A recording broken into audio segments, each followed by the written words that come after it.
ในระหว่างวันที่ 4 หาวันที่ 7 ธันวาคม ปี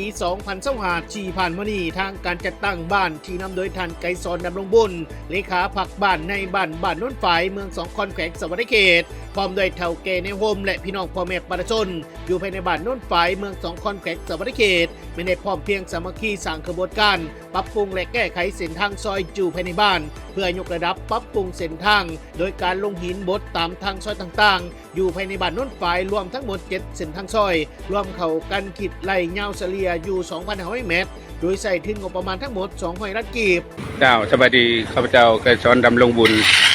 คณะผักหักคานเลขาพรรคบ้านในบ้านโน้นฝายเกี่ยวกับการเฮ็ดซอยบ้านหรือว่ายกระดับซอยเส้นทางของชาวบ้านโน้นฝายโดยนำทางบริษัทเราเจริญทรัพย์เนาะเป็นแนวมาครับเมาระยะทางทั้งหมดนี้ทั้งหมดอยู่ในซอยบ้านของเราดีทั้งหมดนี้มีอยู่7ซอยเนาะ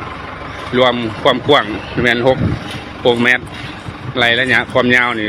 2,500 เมตรคิดเป็นมูลค่าอยู่200 ล้านกีบดังนั้นทั้งคณะปกครองบ้านพร้อมด้วยทั้งชายเฒ่าแก่ตลอดทอดพ่อแม่ประชาชนที่ได้เห็นดีเป็นเอกภาพกันเนาะที่ว่าเฮ็ดเส้นทางซอยบ้านเนาะ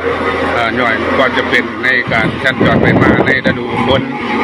เพราะว่ามีการสัญจรไปมาบ่สะดวก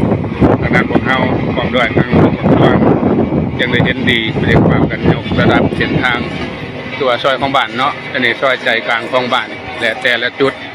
รวมทั้งหมด7จุด7จุดรวมแต่ระยะของเราได้ลงมือเฮ็ดแต่ครั้งวันที่4เดือน12ปี2025หรือว่าเดือนฮอดวันที่8เนาะมื้อนี้อาจจะสำเร็จเนาะเพราะว่าทางบริษัทเพิ่นจะได้ลงหินบดแล้วก็หดน้ำโลเนาะแต่ว่าสำเร็จจบสิ้นทั้งหมดนี่ก็เพื่อเป็นการสร้างเงื่อนไข